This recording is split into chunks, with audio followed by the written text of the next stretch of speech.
Advance રાખી માટે actually એવું છે કે અમે એડવાન્સ રાખી એટલા માટે ઉજવી છે આજે કે અમારે જવું છે લીમડી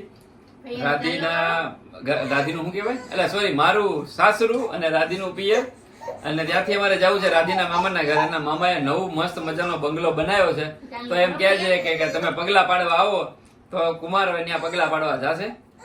એટલે મેં આજે એક દિવસ અગાઉ અમે શું કહેવાય ને રક્ષાબંધન મનાવી લીધી છે. આ મારી બેન છે રિદ્ધિ, આ મારા જમાઈ છે વિવેક કુમાર, આ તો ઢીંગલી તમે ઓળખો જ છો. આ છે ને અમારો દિલનો ટુકડો છે. મારા 2 દિલના ટુકડા છે ને એમાંથી એક આ અને એક આ, અને મોબાઈલ જેના હાથમાં છે ને એ થોડોક નાનો ટુકડો છે.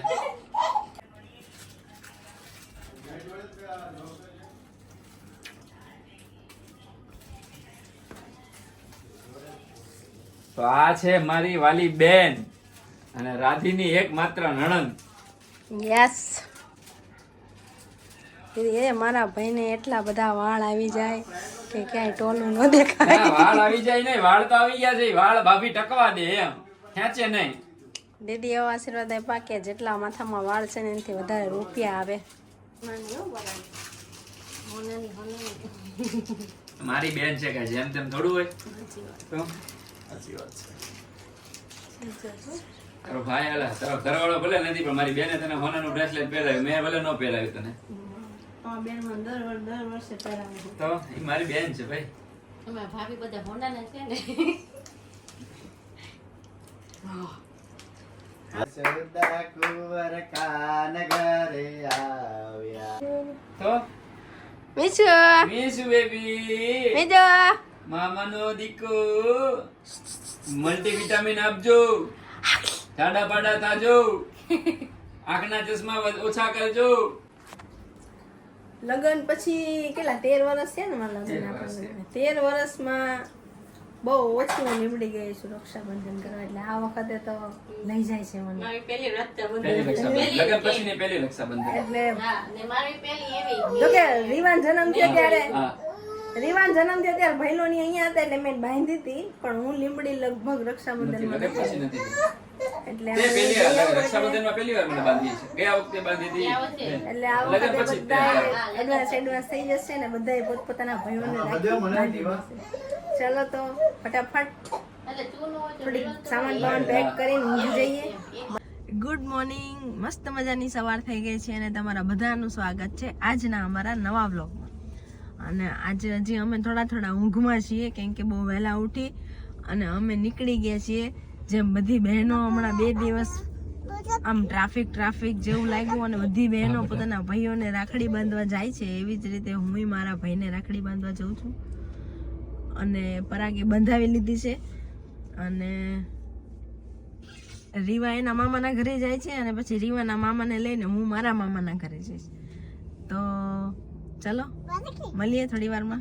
અમદાવાદ થી નીકળી અને લીમડી થોડીક દૂર છે, ત્યાં ધ્વનિતને લાગી ગઈ ભૂખ એટલે અમે ઉભા રહ્યા છીએ અહીંયા આગળ એસએન કે એસએન કરીને છે, એસએન હાઈવે ફૂડ મોલ.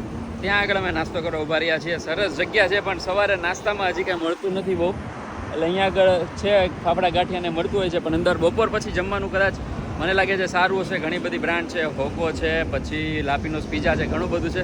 જો તમે લીમડી અમદાવાદથી રાજકોટ જતા હો ને તો આ જગ્યાએ ચોક્કસ આવજો, બેસવાની મજા આવશે. ફૂડ પણ સારું છે, ટી પોસ્ટની ચા પણ સારી છે. તો મળીએ છીએ થોડી વારમાં મારા સાસરે જઈને. આ લીમડીનું ટ્રાફિક, હા લીમડીની રિક્ષાઓ, હા લીમડીની બસ, હા લીમડીનું મંદિર, હા લીમડીની પાણીપુરી, હા તો ખવડાવ અત્યારે લેન ખવડાવ. 3 જાતની અલગ અલગ છે. જય માડી 3 જય માડીની પાણીપુરી ખ્યાલ ખવડાવ. હા લીમડીના ભાજીપાવ. પપ્પાને જય શ્રી કૃષ્ણ કહી દે. હાય કે અમે હવે લીમડી પહોંચી ગયા. લીમડીથી મમ્મીને, ભાભીને અને ભાઈને લઈ અને હવે કોના ઘરે જવાનું? રીવા મામાને લઈને મમ્મીના મામાના ઘરે જાય છે. તો હવે ફટાફટ બોટાદ પહોંચી જઈએ અને મળીએ થોડી વારમાં પાછા. આમને તમે અમારા વિડીયોમાં જોયા હશે પણ અમારા બ્લોગમાં પહેલી વાર છે. આ છે મારા એકમ એવો સાસુ અને રાધીના મમ્મી. આ છે અંકિત, મારા સુંદરલાલ. આ મારા લાલને તો તમે જોયો જ છે. આ છે ભાભી, હિના ભાભી, અને આ છે દાદુડી મોજ કર દે, હાય કર દે. હાય કર દે બધાને. હાય. શર્મ આવી ગયો. તો હવે મેં કયું ગામ છે હું ભૂલી ગયો. બોટાદ ને લીમડી થી હવે અમે જઈએ છીએ બોટાદ, બરોબર? તો બોટાદ મળીએ. બોટાદ છે મામાનું ઘર. આ મેના મામાનું ઘર નિંગાળા છે, પણ હવે મામા ધીમે ધીમે બધા બોટાદ શિફ્ટ થાય છે, એટલે હવે આપણે જઈએ છીએ બોટાદ. તો મળીએ પાછા બોટાદમાં. તો ભાઈ અમે પહોંચી ગયા છીએ બોટાદ, અને અમને લેવા આવ્યા છે અમારા શાળા સાહેબ, એટલે કે પિયુષ. એની પાછળ પાછળ આપણી ગાડી બી દોડે છે. જીવા રે રાધે આર્યા. તો અમે પહોંચી ગયા છીએ સામંતીથી મામાના ઘરે રક્ષાબંધન કરવા. મારો ભાઈ ભેગો અહીંયા આવી ગયો, એટલે બધા ભાઈઓને ભેગા મળીને રાખડી બાંધી દે. કેટલા વર્ષે થયો લગ્ન પછી? ઘણા વર્ષ પછી હું મારા ભાઈને રક્ષાબંધનના દિવસે રાખડી બાંધીશ. અને આ બધા ભાઈઓ નહીં તે, કેમ કે આ બધાને હું રાખડી મૂકી દઉં. એક મામા બોટાદ, 2 બોટાદ છે, હવે એક નિંગાળા હતા, ભાવનગર હતા, એટલે આવું બધું થતું હતું. પણ હવે આ વખતે ખાલી ભાવનગર વાળા 2 ભાઈઓ રહી જશે મામા દીકરા, બાકી બધા મામા દીકરાને બાંધી દઈશ અને મારા ભાઈને બાંધી દઈશ. અને બધા અત્યારે થાકીને એ કામ છે ને કામ છે, બધા થોડી વાર પછી હમણાં બધાને શાંતિથી મળાવીશ.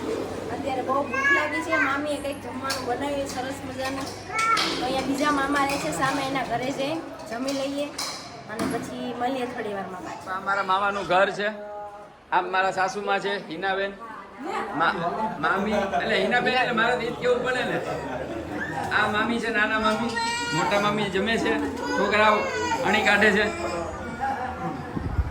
આ ભાઈ છે, આ મોટા મામા છે સૌથી, રાજુ મામા, કેયુર, સુમિત, કાકાશ મામા, પિયુષ મામા, અને આ છે બા.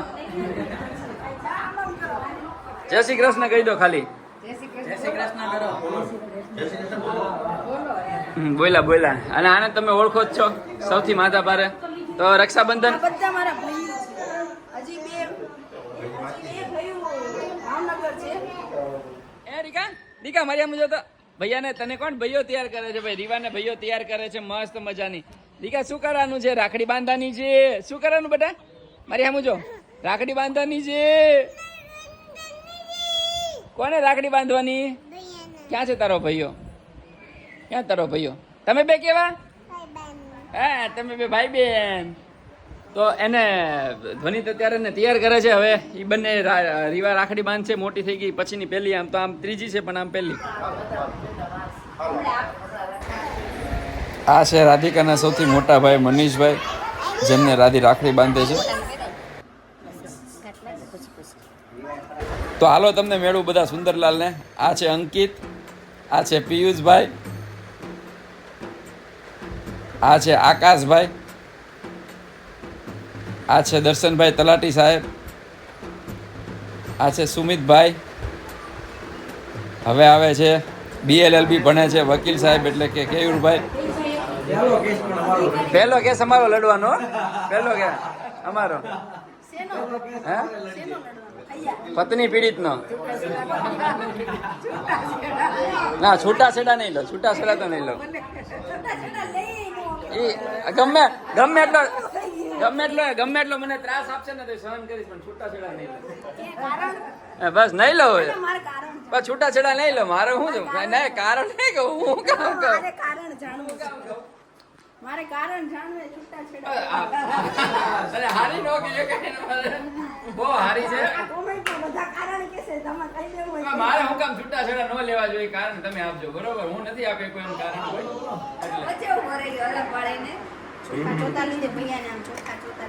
કેટલા 2 વર્ષની થઈ? હાથ રાખો બેટા.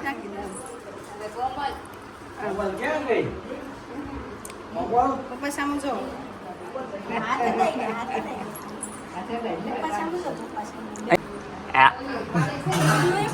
વિડિયો છે. લિપસ્ટિક ને આજનો રક્ષાબંધનનો સ્પેશિયલ વ્લોગ આપણે અહીંયા પૂરો કરીએ છીએ. મળીએ આવતીકાલે નવા વ્લોગમાં. અને આવતીકાલે પણ એક મસ્ત મજાનો સ્પેશિયલ વ્લોગ છે, જે છે મારા સિલ્વર બટનનો. કષ્ટભંજન દેવ દાદા સાળંગપુરવાળાના આશીર્વાદથી અમને જે સિલ્વર બટન મળ્યું છે, તો સૌથી પહેલાં અમે દાદાના દરબારમાં લઈ જઈશું, દાદાના દર્શન કરાવીશું. પછી અમે નક્કી કર્યું હતું કે બધી જગ્યાએ સોશિયલ મીડિયામાં મૂકીશું. તો આવતીકાલનો વ્લોગ પણ જોવાનું ભૂલશો નહીં. મળીએ. જય માતાજી, જય શ્રી કૃષ્ણ અને જય શ્રી રામ.